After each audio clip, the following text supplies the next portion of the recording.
నమస్తే, welcome to the leader కార్యక్రమంలో ఇవాళ మనతో ఉన్నారు హైదరాబాద్ బీఆర్ఎస్ లోక్సభ అభ్యర్థి గడ్డం శ్రీనివాస్ యాదవ్ గారు. నమస్తే శ్రీనివాస్ యాదవ్ గారు, హైదరాబాద్ లోక్సభ అభ్యర్థిగా బీఆర్ఎస్ పార్టీ నుంచి మీరు బరిలో ఉన్నారు. మీ పైన ఎంతో నమ్మకంతో, ఎంతో విశ్వాసంతో మీ అధినేత కేసీఆర్ గారు మీకు టికెట్ కేటాయించారు. సో వారి నమ్మకాన్ని ఎట్లా నిజం చేయబోతున్నారు? గెలుపు దిశగా ఎటువంటి వ్యూహాలతో మీరు ముందుకు వెళ్తున్నారు? ముందుగా నేను కేసీఆర్ గారికి కృతజ్ఞతలు తెలియజేస్తా ఉన్నాను. ఒక నిబద్ధత గల నాయకునికి, కష్టపడే నాయకునికి, ఇవాళ ఒక బీసీ సామాజిక వర్గంలో నుంచి వచ్చిన నాయకునికి ఇవాళ హైదరాబాద్ పార్లమెంట్ అభ్యర్థిగా నాకు అవకాశం ఇచ్చారు. వారికి నేను ధన్యవాదాలు ప్రకటిస్తున్నా, నా తరఫు నుంచి, నా ప్రజల తరఫు నుంచి. ఎందుకనంటే ఇవాళ పాత నగరంలో అసలు కేసీఆర్ గారు చేసిన మేల్లే ఇవాళ ప్రజలు గుర్తించుకుంటున్నారు. మరి ఇవాళ ఆ మేళ్లను మళ్ళొక్కసారి వాళ్ళకు తెలియజేయడం, వాళ్లకు మళ్ళీ కేసీఆర్ గారి నాయకత్వాన్ని మళ్ళీ వారి పట్ల ఒక అభిమానాన్ని తీసుకురావడానికి నా కృషి ఉంటుంది. ఇది సో మొదటి నుంచి శ్రీనివాస్ యాదవ్ గారు, మీరు మొదటి నుంచి మీ రాజకీయ ప్రస్థానం ఏంటి, మీ రాజకీయ అనుభవం ఏంటి, ఇక్కడ పార్టీ కోసం మీరు పెట్టినటువంటి ఎఫర్ట్స్ ఏంటి మొదటి నుంచి కూడా? నేను విద్యార్థి దశ నుంచే రాజకీయాలకు వచ్చిన. నేను 18 సంవత్సరాల తర్వాత నేను విద్యార్థి సంఘాలను చూసి ప్రేరేపితమై నేను రాజకీయాలకు రావడం జరిగింది. ఆ తర్వాత మా యొక్క ఫ్యామిలీ ప్రస్థానం కూడా చాలా గొప్పది. 10 మందికి మేలు చేసిన ఫ్యామిలీ మాది. మా తాతలు కానీ, మా ముత్తాతలు కానీ, మా నాయనలు కానీ, మేము కానీ ఎప్పుడు ప్రజల పట్లనే మా ఆలోచన. ప్రజలకు ఏదో చేయాలి, వారి యొక్క మనసును గెలవాలన్నదే తపన. ఇది మా పూర్వీకులైనటువంటి మా తాతలు, మా నాయనల నుంచి నాకు ఇది అందింది. దాన్ని తీసుకొని నేను రాజకీయంలోకి వెళ్ళిన. రాజకీయ ప్రస్థానము నేను విద్యార్థి దశ నుంచి మొదలుపెట్టి అంచెలంచెలుగా ఎదిగి నేను రాష్ట్రంలో, కేంద్రంలో నేను పనిచేసిన. ఆ తర్వాత గత ప్రభుత్వంలో కూడా నాకు గ్రంథాలయ చైర్మన్గా కూడా నేను 6 సంవత్సరాలు చేసిన. తదుపరి ఈ కేసీఆర్ గారి తెలంగాణ తెచ్చిన తర్వాత 15 లోపల వారు చేస్తున్నటువంటి సంక్షేమాలు, వారి యొక్క దూరదృష్టి, వారి యొక్క సంకల్పము, వారి యొక్క విజయాలను వీటికి పూర్తిగా నేను ఆకర్షితునై ఇక ఉంటే అసలు రాజకీయాల్లో ఉంటే కేసీఆర్ గారు ఎంబడే ఉండాలి అన్నది నిర్ణయించిన. 15 నుంచి ఇవాళటి వరకు ఎప్పుడు ఏ అవకాశాలు వచ్చినా రాకున్నా నా నిబద్ధత, నా కష్టం, నా పని తీరు మాత్రం పార్టీకి అంకిత భావంతోనే నేను చేసిన. అది సార్ గుర్తించి నాకు ఇవాళ హైదరాబాద్ టికెట్ ఇవ్వడం అనేది నా కష్టానికి అది గుర్తింపుగా, నా ప్రజలు నాకు నా ఎంబటి ఉన్నటువంటి సందర్భంని ఇవన్నీ నేను గుర్తించుకొని ఇవాళ కేసీఆర్ ఇచ్చిండని నేను నమ్ముతున్నాను. ఓకే, మీ పార్టీ అధినేత కేసీఆర్ గారి నాయకత్వ లక్షణాల్లో, వారి నాయకత్వ పటిమలో మిమ్మల్ని బాగా ఆకర్షించినటువంటి అంశాలు ఏంటి? లీడర్ అంటే ఇటువంటి లీడర్తో నేను ఉండాలి అని మీకు ఎందుకు అనిపించింది? మీరు ఒక కరెక్ట్ ప్రశ్న అడిగినారు. రాజకీయాల లోపల వేగవంతమైనటువంటి నిర్ణయాలు, ముందు చూపు నిర్ణయాలు, ఇది పార్టీకి, ఆది నాయకునికి గొప్పగా ఉండేటువంటి లక్షణాలు. ఆ విషయంలో కేసీఆర్ గారు దేశంలోనే ముందంజలో ఉంటారు. ఎందుకు అనంటే వారి దూరదృష్టి చాలా గొప్పది, వారు తీసుకునే నిర్ణయం చాలా గొప్పది. రాజకీయాలలో ఎప్పుడు ఏ అడుగు వేయాలి, ఏ సమీకరణలు మనము ఉపయోగించాలి, ఏ మన వ్యూహాలు రచించాలి, ఇది రాజకీయాల్లో చాలా అవసరము. తద్వారా ప్రజలకు సేవ చేసే భాగ్యం కలుగుతుంది అని కేసీఆర్ గారు బలంగా నమ్ముతారు. కాబట్టి ఆ పందాలో మేము కూడా వెళ్తే బాగుంటుంది, కేసీఆర్ గారిని ఈ రకంగానే అనుసరించాలి అన్నది మాకు ఏంటంటే అనుభవం నేర్పింది. ఆయన విజయాలు మాకు ఆకర్షించింది, ఆయన సంక్షేమాలు ఆకర్షించింది, ఆయన పట్టుదల ఆకర్షించింది, ఆయన ఉద్యమ తీరు ఆకర్షించింది. ఇవన్నీ కూడగలుపుకొని ఇవాళ మేము నాయకత్వంగా ముందుకెళ్తున్నాం. ఓకే, ఇది తెలంగాణ రాష్ట్ర ఉద్యమం అనేది ఎట్లా కేసీఆర్ గారు చేశారనేది అందరూ చూసాము. ఇవాళ రాష్ట్రాన్ని సాధించారు వారు. తర్వాత 2014 నుంచి మొన్నటి దాకా గత 10 సంవత్సరాల కాలంలో చేసిన అభివృద్ధి, ఇటు పట్టణాల అభివృద్ధితో మొదలుకొని గ్రామీణ ప్రాంతాల్లో అభివృద్ధి, ఇవన్నీ కూడా ప్రజల్ని ఎట్లా ఆకట్టుకోగలిగాయి? సరే, గెలుపోవటం అనేది రాజకీయాల్లో సహజం, అది వేరే అంశం. బట్ ఒక చేసినటువంటి అభివృద్ధి, చేసినటువంటి సంక్షేమం ప్రజల దృష్టిలో ఎట్లా ఉంది? ఇది మీకు ఒక్క మాటలో చెప్పాలంటే సర్వతోముఖాభివృద్ధికి చిహ్నం కేసీఆర్ గారి నాయకత్వం కానీ, కేసీఆర్ గారి పాలన కానీ. సర్వతోముఖాభివృద్ధి ఎందుకు అంటున్నా, గత ప్రభుత్వాలు ఒక్కొక్క ప్రభుత్వం ఒక్కొక్క ప్రయారిటీ తీసుకుంటుందండి. మనం గత ప్రభుత్వం చంద్రబాబు నాయుడు గారి ప్రభుత్వం చూస్తేనేమో ఐటీ సెక్టర్కి ప్రాతినిధ్యం అంటే ప్రాధాన్యత ఇచ్చింది. తర్వాత రాజశేఖర్ రెడ్డి గారు వచ్చినప్పుడు కర్షకులకు ప్రాధాన్యత ఇచ్చింది. కేసీఆర్ గారి అద్భుతం ఏంది అని అంటే సర్వతోముఖాభివృద్ధి అంటే ఇంక్లూజివ్ గ్రోత్ ఏదైతే ఉంటుందో అటు ఐటీది, ఇటు కర్షకులకు, ఇటు కార్మికులకు, ఇటు విద్యార్థులకు, ఇటు యువకులకు, అటు మహిళలకు అన్నీ సమతుల్యంగా అభివృద్ధి చేయడం అనేది చాలా గొప్ప దూరదృష్టి, కానీ గొప్ప ఆలోచన. ఒక సెక్టర్ మీదే కాన్సన్ట్రేషన్ చేయకుండా అన్ని సెక్టర్ల మీద కాన్సన్ట్రేషన్ చేసి దాన్ని కింది అంటే క్షేత్రస్థాయి నుంచి దాన్ని పైకి తీసుకురావడం అనేది, దాన్ని ఒక గ్లోబల్గా దానికి మన గుర్తింపు రావడానికి కేసీఆర్ గారు ప్రయత్నం చేసిండ్రు. ఇవాళ మీరు చూస్తున్నట్టయితే మనం ఏ రంగంలో కూడా వెనకలేం కేసీఆర్ గారి పరిపాలన లోపల. అటు ఐటీ రంగం చూసుకోండి, ఇక్కడ దళిత బంధు చూసుకోండి, అంటే సామాజికంగా కూడా వాళ్ళను ఎదిగించాలి అన్నది కూడా ఒక గొప్ప విషయం. ఇవన్నీ కోణాలను ఒక నాయకుడు మదిలో నుంచి వచ్చినప్పుడు ఆ నాయకుడు దేశంలోనే మొట్టమొదటి నాయకుడే అవుతాడు. కానీ ఇవాళ నేనేమంటున్నా, మెరిట్గా కూడా చూస్తే ఇవాళ దేశంలో ఇలాంటి నాయకుడు దొరకడు. ఇవాళ దేశంలో ఇలాంటి బాబాసాహెబ్ అంబేద్కర్ గారు కలలుగన్నది ఇవాళ 70 సంవత్సరాల తర్వాత ఇవాళ దానికి బీజం పడ్డది అంటే దళిత బంధు ఇచ్చి దాన్ని బీజాలు ఇవాళ కేసీఆర్ గారి నాయకత్వంలో దాన్ని బీజం వేసిండు. ఇవాళ దళిత బంధు అన్నది ఎంత విప్లవం. నేను నా ఎక్స్పీరియన్స్ చెప్తున్నా. నేను ఈ గల్లీ నుంచి పోతా, ఒక అతను ఎప్పుడు ఏంటంటే దివాలా తీసినట్టు ఉంటాడు. అదే సామాజిక ఎస్సీ సామాజిక ఎవరన్నా హైదరాబాద్ పార్లమెంటు అభ్యర్థిగా బీఆర్ఎస్ పార్టీ నుంచి మిమ్మల్ని ఇక్కడ అభ్యర్థిగా మిమ్మల్ని నిలబెట్టారు అంటే మీ సేవలకి గుర్తింపును ఏ స్థాయిలో మీకు ఇచ్చినట్టుగా మీరు భావిస్తున్నారు?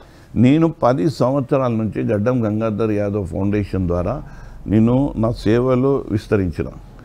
ప్రతి కుటుంబానికి నేను వాళ్ళ దగ్గరికి వెళ్ళి వాళ్ళని జాగృతపరిచి మొట్టమొదలుగా వాళ్ళకు అక్షరాస్యత గురించి వాళ్ళకి తెలియజేసి అక్షరాస్యత పెంచి వాళ్ళ పిల్లలను చదివిపించే స్థితిలో తీసుకొచ్చిన. నేను దళితవాడలో బస్సు యాత్ర చేసిన. నేను పూరి గుడిసెలో వండుకొని అక్కడ ఉన్న స్థితిగతులను అన్నీ అవగాహన చేసుకొని ఏదైతే మౌలిక సదుపాయాలు ఉంటాయో వాళ్ళ ఆఫీసర్లకు ఫోన్లు చేసి అది కల్పించి, ప్రధానంగా మౌలిక సదుపాయాలే కాకుండా నిర్మాణాత్మకమైనటువంటి విషయాలపై దృష్టి పెట్టిన. ఉదాహరణకు అక్షరాస్యత. ఇవాళ ప్రతి ఇంట్లో విద్యావంతులు ఉండాలి, విద్యావంతులతోనే వాళ్ళ ఇల్లు అభివృద్ధి చెందుతుంది ఆర్థికంగా అన్నది బలంగా నమ్మి ఇవాళ ప్రతి ఇంటి నుంచి ఒక స్టూడెంట్ని తయారు చేసినాం. ఆ స్టూడెంట్కి కావాల్సిన, ఆ విద్యార్థికి కావాల్సింది పై చదువులు అంతా ఉచితంగా చదివించుకుంటున్నాం. ఇవాళ ప్రతి డివిజన్ లోపల ఒక స్కూల్ని కూడా ఏర్పాటు చేసినాం మా ఫాదర్ పేరు మీద. ఇవాళ నిర్మాణాత్మకమైనటువంటి గడ్డం గంగాధర్ యాదవ్ మా ఫాదరు అయితే వారి పేరు మీద ఇప్పుడు ప్రజల ముందుకు మీరు వెళ్తున్నారు కదా, ఏ రూపాలు వెళ్తున్నారంటే పాదయాత్రలు కావచ్చు, ఇంటింటి ప్రచారం కావచ్చు, ఎట్లా ముందుకు తీసుకెళ్తున్నారు ప్రచారాన్ని? ఏం లేదు సార్, ఒకటే వెరీ సింపుల్. మా ప్రభుత్వం ఏం చేసింది, ఇప్పుడున్న ప్రభుత్వం ఏం చేస్తుంది, ఈ రెండింటిని బేరే చేసుకోమంటున్నాం. మేము ఇచ్చిన స్కీమ్లు ఏవైతే ఉన్నాయో ఇవాళ కూడా పెన్షన్, మా పెన్షన్ తీసుకుంటున్నారు. 4000 పెన్షన్ వస్తలేదు, మహిళలకు 2500 వస్తలేదు, గ్యాస్ సిలిండర్ల 500లకు వస్తలేవు. అట్లా చెప్పుకుంటే పోతే మేము కళ్యాణ లక్ష్మి పెడితే కళ్యాణ లక్ష్మి పైన 1 తులం బంగారం పెడతా అని గోల్ దింపిన రేవంత్ రెడ్డి ఎక్కడ పోయింది ఆ తులం బంగారం? ఎక్కడ తులం బంగారం కాదు, మేము ఇచ్చినదన్న ఇయ్యా బాబు. కళ్యాణ లక్ష్మి అయితే చెయ్యి, నువ్వు తులం బంగారం సరే దేవుడు నువ్వు ఇస్తావో ఇవ్వవో, కానీ అది కూడా ఆపేసినావు, ఇది ఆపేసినావు, పెన్షన్లు ఆపేసినావు. పెన్షన్లకు రోజు పోతున్నారు, వస్తున్నారు ఎండల, వాళ్ళు ఎండ దెబ్బ కొట్టి పడిపోతున్నారు. ఇవాళ ప్రజల గోస పోసుకుంటుండే రేవంత్ రెడ్డి. ఇవాళ ఏంది ఒక గుమ్రా చేసి కళ్ళబల్లి మాటలు చెప్పి ఆచరణ సాధ్యం కానిటువంటి వాగ్దానాలు చేసి గద్దెకెక్కి ఇప్పుడు మైండ్ గేమ్ ఆడుకుంటా ఇదొక రోజు అదొక రోజు, ఈ నెలకు ఈ మెటీరియల్ వాడుతుండు, ఇంకో నెలకు ఇంకో మెటీరియల్ వాడుకుంటా కాలయాపన చేస్తూ ఇవన్నీ ఏంది అని అంటే బట్టకాల్చి మీదేసినట్టు చేస్తే ఇవాళ రాజకీయాలు నడిపిస్తున్నాడు రేవంత్ రెడ్డి. ఇవాళ ప్రజలకు ఇవే చెప్తున్నాం, ఏమొచ్చిందమ్మా. మేము కూడా ఇప్పుడు జాయిన్ అవుతాం ప్రజలతో. హైదరాబాద్ పార్లమెంట్ నియోజకవర్గ అభ్యర్థి గడ్డం శ్రీనివాస్ యాదవ్ గారు ప్రచారంలో దూసుకుపోతున్నారు. మనం ఇందాక ఇక్కడ వారి నివాసంలో మనం మాట్లాడాం, బట్ ఇప్పుడు వారి ప్రచారంలో కూడా మనం జాయిన్ అయ్యాం. శ్రీనివాస్ యాదవ్ గారు, మీరు గెలిస్తే ఈ హైదరాబాద్ పార్లమెంటు పరిధికి ఏం చేయాలనే ఆలోచన మీకుంది? ఏ అంశాలు ఇలా పరిష్కారం అందాలి, ప్రజలకు అవి చేరుకోవాల్సిన అవసరం ఉంది? ఇవాళ 40 సంవత్సరాల నుంచి నా అడ్డా అని చెప్పుకుంటున్న అసదుద్దీన్ ఓవైసీ ఇవాళ టోటల్గా ఫెయిల్యూర్ అయిందండి. ఇవాళ ప్రధానంగా మౌలిక సదుపాయాలు అనేది కొరవడ్డాయి. ఇక్కడ మీరు చూస్తూ ఉన్నారు, ఈ ప్రాంతము ఇక్కడ ఒక మంచి ఫార్మేషన్ రోడ్ ఉండదు, ఒక డ్రైనేజ్ వ్యవస్థ ఉండదు, ఒకటి విద్యుత్ దీపాలు ఉండవు. ఈ 40 సంవత్సరాల నుంచి నా అడ్డా అని చెప్తున్న అసదుద్దీన్ ఓవైసీకి ఇంతనైనా సిగ్గు శరం ఉండాలి కదా. ఇవాళ ఈ బస్తీలకు వచ్చి తిరిగిపోయిందా? అసలు అసదుద్దీను అందరికీ వాళ్లకు బీజేపీలకు తొత్తుగా మారి ఇవాళ ఆయన యొక్క సామ్రాజ్యాన్ని కాపాడుకుంటుండే తప్ప, ఆయన యొక్క వ్యవస్థలను కాపాడుకుంటుండే తప్ప ప్రజలను పూర్తిగా వదిలేసిండు, ప్రజల యొక్క బాగోగాలను వదిలేసిండు. కేవలం ఏ రోజు కానీ ఆయన ఈ బస్తీలకు వచ్చి తిరిగి ప్రజల యొక్క శ్రేయస్సు గురించి తెలుసుకున్న దాఖలాలు లేవు. అలాంటి అసదుద్దీన్ ఓవైసీ ఇవాళ 40 సంవత్సరాల నుంచి నేను ఉన్నానంటే ఇవాళ ప్రజలు ఆలోచించాలి. నేను ఈ ప్రజలను ఆలోచించమంటున్నా. ఇలాంటి నాయకత్వము, ఫెయిల్యూర్ అయిన నాయకత్వం మనకు అవసరమా అని అంటున్నా. ఇవాళ యువకుని, విద్యావంతుని, ఒక సంఘ సంస్కర్తని, ఒక సామాజిక స్పృహ ఉన్నోన్ని, ప్రజలకు ఎప్పుడెప్పుడు ఇక్కట్లు వచ్చినప్పుడు బయటికి వచ్చి నా యొక్క సేవలు అందించినవాన్ని, విద్యారంగంలో ఒక పరివర్తన తీసుకొస్తున్న వాడిని, అక్షరాస్యతను పెంచిన వాడిని, ప్రజలు అనేవాళ్ళు గొప్పవాళ్ళు, వాళ్ళ ఆర్థిక స్థితిగతులు పెరగాలి, వాళ్ళ యొక్క విద్య, వాళ్ళ పిల్లల యొక్క విద్యకు మనము ఒక దారి చూపెట్టాలి, ఉన్నత విద్య చదివిపియాలి, ఒక మంచి ఇంగ్లీష్ స్పీకింగ్ వాళ్ళని తీసుకురావాలి, తద్వారా వాళ్ళకు మంచి మంచి జాబులు రావాలి అని చెప్పి నేను ఇవాళ ఒక సుదీర్ఘమైనటువంటి పోరాటమే చేస్తున్నాను. రైట్, ఇక్కడ మీ హైదరాబాద్ పాతబస్తీ వాసులకు, ప్రజలకి కనీస అవసరాలంటే ఏమేమి ఉన్నాయి? ఇటువంటి మౌలిక సౌకర్యాలు వీళ్ళకి కావాలి, ఇటువంటి ప్రజల జీవితంలో ఇటువంటి మార్పు రావాలి అనేది ఏముంది వాళ్ళలో? ఇవాళ మీరు ఒక్కటి గమనించండి, 40 సంవత్సరాల నుంచి ఎంతో మొత్తం అసలు రోల్ మోడల్ కావచ్చు. ఈ హైదరాబాద్ అనేది దేశానికి చూపెట్టవచ్చు. అంటే ఒకే నాయకత్వం, ఒకటే కుటుంబం 40 సంవత్సరాల నుంచి అధికారంలో ఉన్న ఈ కుటుంబము ఈ యొక్క నియోజకవర్గాన్ని నందనవనంగా చేసి దేశానికి ఒక ఆదర్శమైనటువంటి నియోజకవర్గంగా చూపెట్టే అసదుద్దీన్ అంత అవకాశం ఉన్నా ఇవాళ టోటల్గా ఫెయిల్ అయినారు అసదుద్దీన్ ఓవైసీ. శ్రీనివాస్ యాదవ్ గారు, మీ ప్రచారానికి చాలా అద్భుత స్పందన మనకు కనిపిస్తుంది.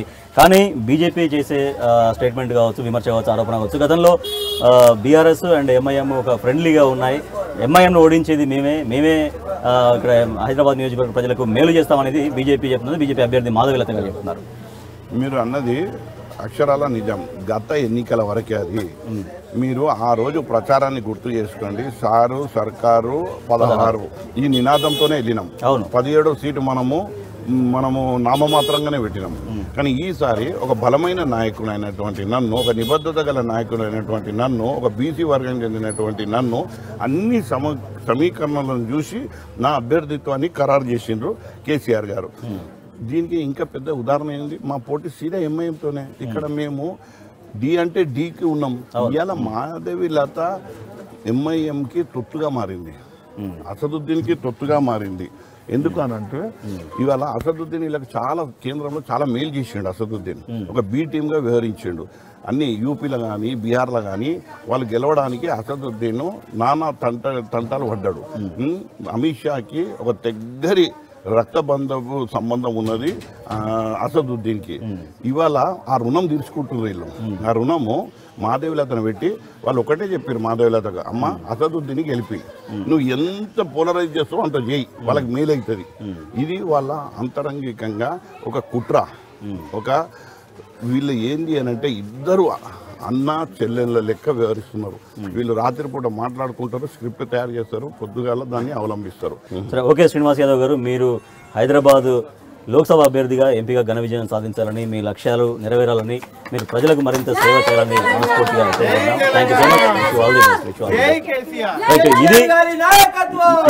ఇది హైదరాబాద్ బీఆర్ఎస్ ఎంపీ అభ్యర్థి శ్రీనివాస్ యాదవ్ గారి కార్యాచరణ. వారితో ఒక స్పెషల్ చిట్ చాట్. వారు ఒకటే మాట చెప్తున్నారు, 40 ఏళ్ళుగా ఇక్కడ ఎంఐఎం చేసిందేమీ లేదు, తర్వాత ఎంఐఎం ఇక్కడ బీజేపీ రెండు కుమ్మక్కుగా ముందుకెళ్తున్నాయి. కానీ నాకు అవకాశం ఇస్తే, తనకు అవకాశం ఇస్తే హైదరాబాద్ ఎంపీగా గెలుపొంది ప్రజల రుణం తీర్చుకుంటాను, ప్రజల అభివృద్ధి కోసం నిత్యం పాటుపడతానని చెప్తున్నారు శ్రీనివాస్ యాదవ్ గారు. Thank you so much.